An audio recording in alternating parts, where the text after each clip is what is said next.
views expressed on this program are not necessarily those of WTJS, board, staff, or underwriters. Community presentation made by the Disability Rights Center of the Virgin Islands. We have the unique opportunity to reach out and give information on disability issues within the Virgin Islands that cover the whole disability area from soup to nuts, and especially for the Virgin Islands, information on programs that affect all the individuals in the Virgin Islands. And this morning, we're going to cover the issues surrounding Social Security, disability, and a program called Ticket to Work. So with us this morning is Magali De Jesus, and you want to state your organization? Good morning, everyone. Thank you for the opportunity to tune in and listen to the program, to the Ticket to Work program. My name is Magali De Jesus, like Mr. Jennings said, and the organization that I work for is called AMSI, Inc., which is an acronym for, in Spanish, Alianza Municipal de Servicios Integrados. And in English, that is the Municipal Alliance of Integral Services. And we are an employment network under the Ticket to Work program stationed in Puerto Rico. And also with us is an advocate for Disability Rights Center, Shammi Carr. Give a shout out, Shammi. What's up? Good morning, good day, everyone. Glad to be here. One of my favorite topics to talk about, and I'm glad to be here with Magali as well. Great, great. Just a short background. The Disability Rights Center covers issues related to persons with disability, mental, physical, and we try to give a range of services ranging from information referral through coaching, through collaboration with organizations, as well as direct legal representation in selected cases. This topic is today really is a issue that grew out of the civil rights movement and the labor movement, and after 1900 in the United States. Can you imagine working for an employer, getting injured on the job and losing the job and have no further income and no ability to work? So out of the passage of the Social Security Act in the 1930s, as well as labor movement adjustments, there was the creation under the Social Security Act for Social Security disability.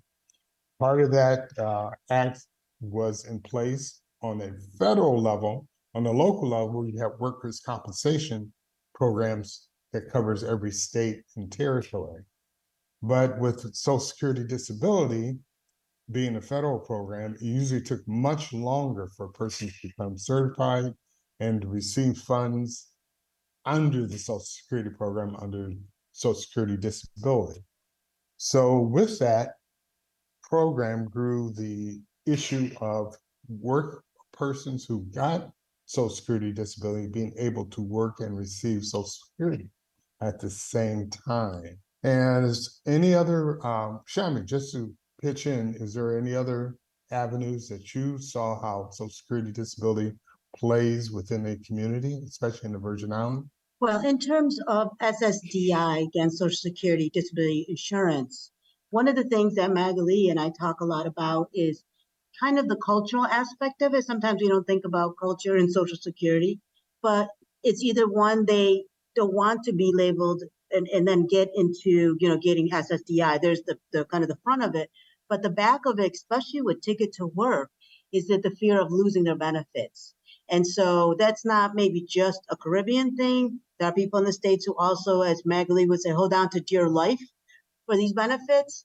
But I sometimes think that sometimes plays out a lot more in the community is, I just rely on this so much, and the awareness, and there's so many myths out there about, joining a Ticket to Work. So this is a great opportunity to kind of debunk some of those as well. Yes, and Magali, as far as I can remember, this part of the Social Security program came in around year 2000, because I can remember getting trained 2 times at a national center, and it sounded like an accounting nightmare to me. But again, I was an attorney. I didn't go to accounting school. So, so explain what your position is and what role you play within the Social Security Disability and Ticket to Work program. Or, AMSI is an employment network.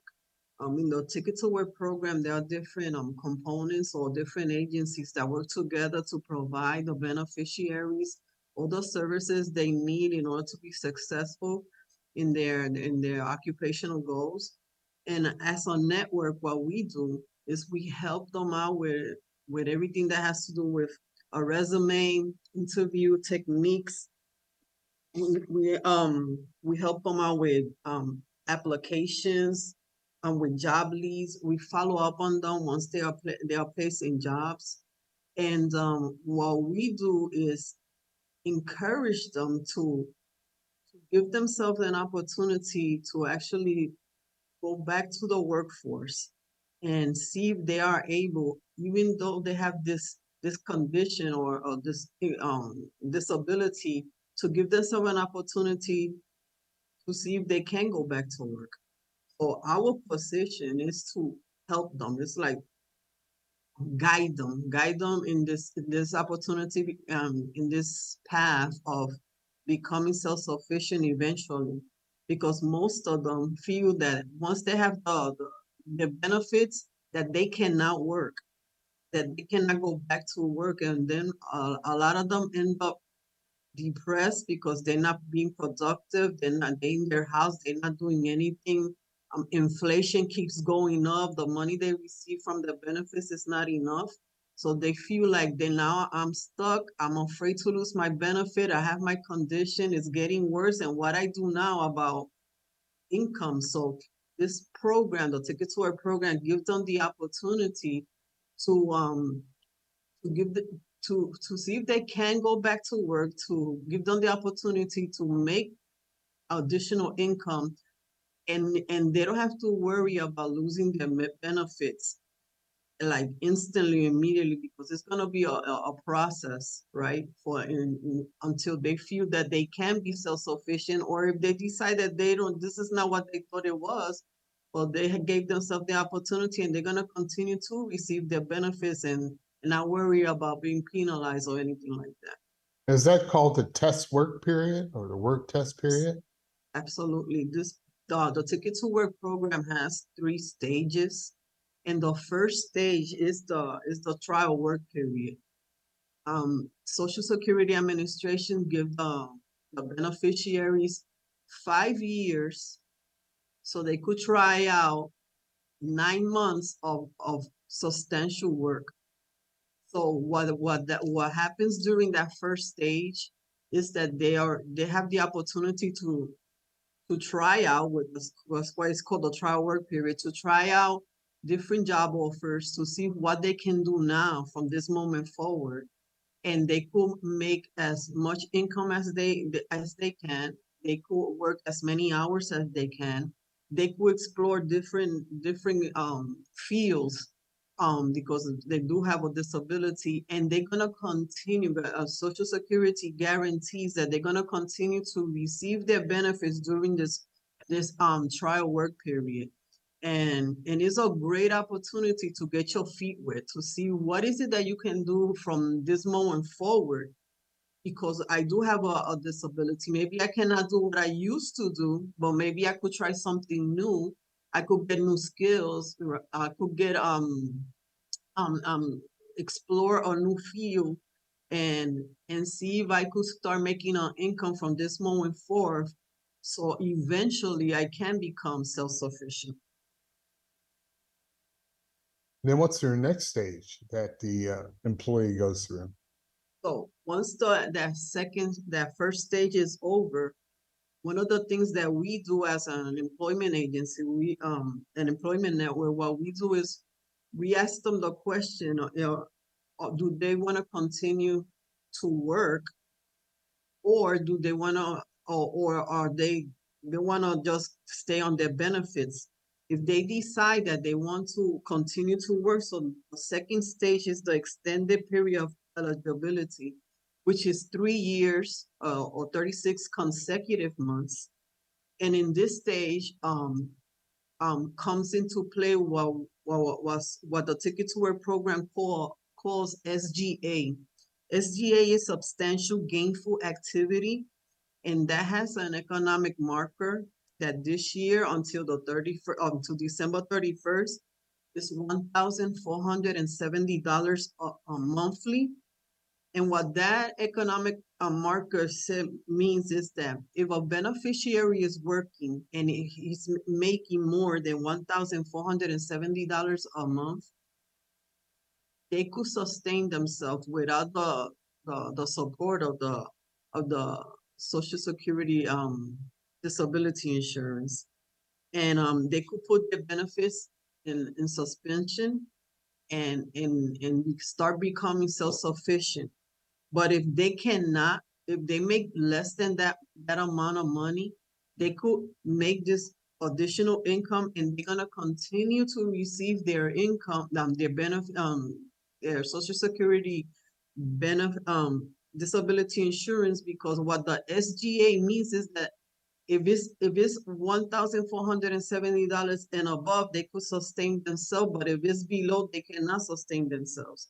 So here we see that they're not going to lose their benefits immediately, or they're not going to be penalized immediately. This is an information that they can consider and see if they're gonna continue to work full time, or they're gonna work part time, and they'll could try it out, because the Social Security administration doesn't take the benefits away immediately. They give you 5 years to complete 9 months, and then they give you an additional 3 years. That is the SGA for you to continue to become self-sufficient and stand on your feet without the benefits. Well, tell me, do they take into consideration the cost of living? Because Virgin Islands is very high cost of living in regard to everything: rent, food, gasoline. Yes. So is that considered in the formula at all? Yeah, the STA, it does consider the cost of life. That's why every year this amount of money changes. Last year in 2022, it was 1,350, and when we came into 2023, it went up to 1,470. And next year, starting January, the 1st of January, it's going to be $1,550 a month. So Social Security does consider the cost of life, but that's why they give them the different stages, because some of them, even though they are working, they don't make more than that amount of money, so they're gonna continue to receive their benefits if they don't make that amount of money monthly. Well, two things I wanted to address. One is that during the period of time that Social Security picked up this program, or after, was the American with Disabilities Act gives the employee an opportunity to get reasonable accommodations on their jobs in order to maintain a job. I'd like for Shammi to chime in on that aspect, and what other resources are available to assist an employee to go back to work. So in terms of the Americans with Disabilities Act, and like you said, 1990, it's interesting because almost 10 years later was the Ticket to Work program. So it kind of wasn't quite hand in hand, but it was a great opportunity now, not only to have an economic path to work, but then be protected with the civil rights. So one of the biggest things, particularly with return to work, if you're someone on benefits, you want to return to work. And as Magali said, maybe you need to switch careers. If that's the case, the ticket program might work, but they may first have to go to vocational rehab.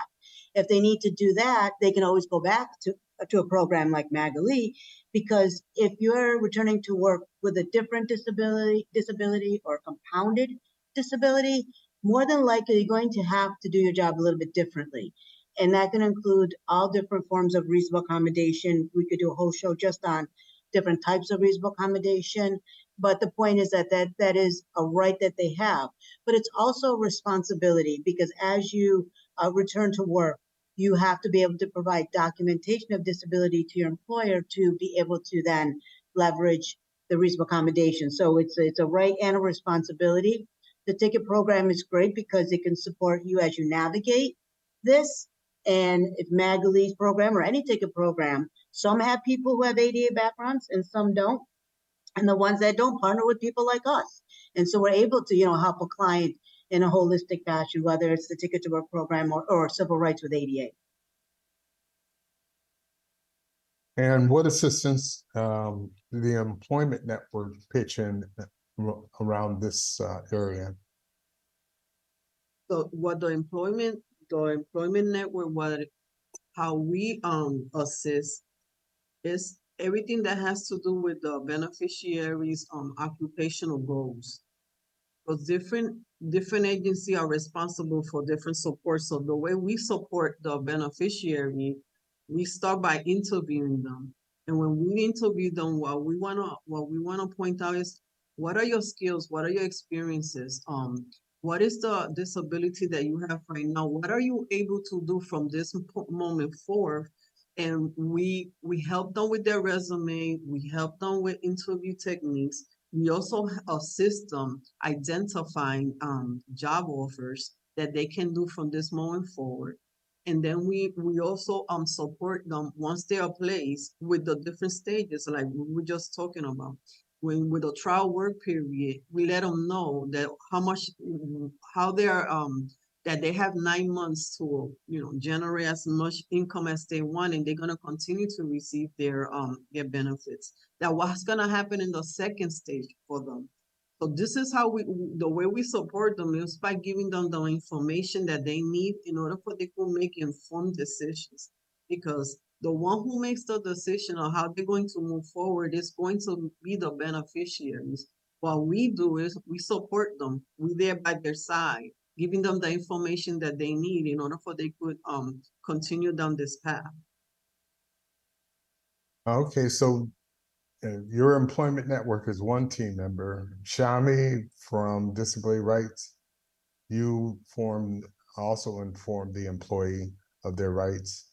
And VR also has, what do they have to offer an employee during this period? What VR supposed to offer is training and equipment, assistive equipment. If they need a cane, if they need eyeglasses, if they need ear for the Hearing ears, aids? right? Yeah, a hearing aids. If they need a magnifier, if they need any kind of computer applications that assist them for working, that's VR's responsibility to train them if they need any kind of training, because they're the ones that do the training, and to also provide funds for any assistive equipment in order for the beneficiary to actually perform whatever task they need to perform in their job places. And also the planners, the WIPAs, they also there to assist them also, because beneficiaries need to know that once they start working, if all those streams of incomes that they have available to them in this moment is gonna be affected one way or another. So the first step for them to do is to sit with a WIPA, or they could see how their incomes or the other assistance that they have, economic assistance, are going to be affected. And once they understand that, once they start working, there's going to be different streams of income that they're receiving right now, it's going to be affected. Then they are going to be ready to be referred to an employment network, and or to a VR. Because if they need training, like Shammi said, VR is supposed to train them and then refer them to us, but we can then help them be placed in jobs. I don't know if Shammi wants to say anything. Yeah, I was wondering, what's the status of WIPAs in the Virgin Islands? With the WIPAs in Virgin Islands, well, there is they still they're gonna receive assistance from Puerto Rico with the WIPAs here, because there are very few WIPAs, And one of the way they could get in contact with a WIPA is through the Ticket to Work helpline. That we have that number. If anybody wants to, receive the WIPA services, they could contact the Ticket to Work helpline. Want me to give that number? Sure, yeah, that'll help, Okay, always yeah. helpful. Okay, that the Ticket to Work helpline to get in contact with a WIPA is 1-866-968-7842. I'm gonna repeat that. 1-866-968-7842.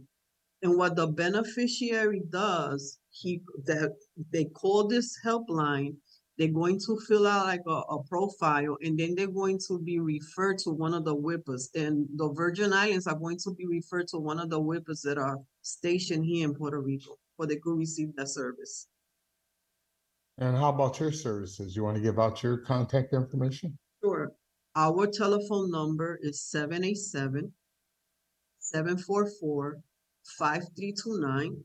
And my extension, my direct extension is *3009. And we Shammi, also, oh, and go ahead. sorry, no.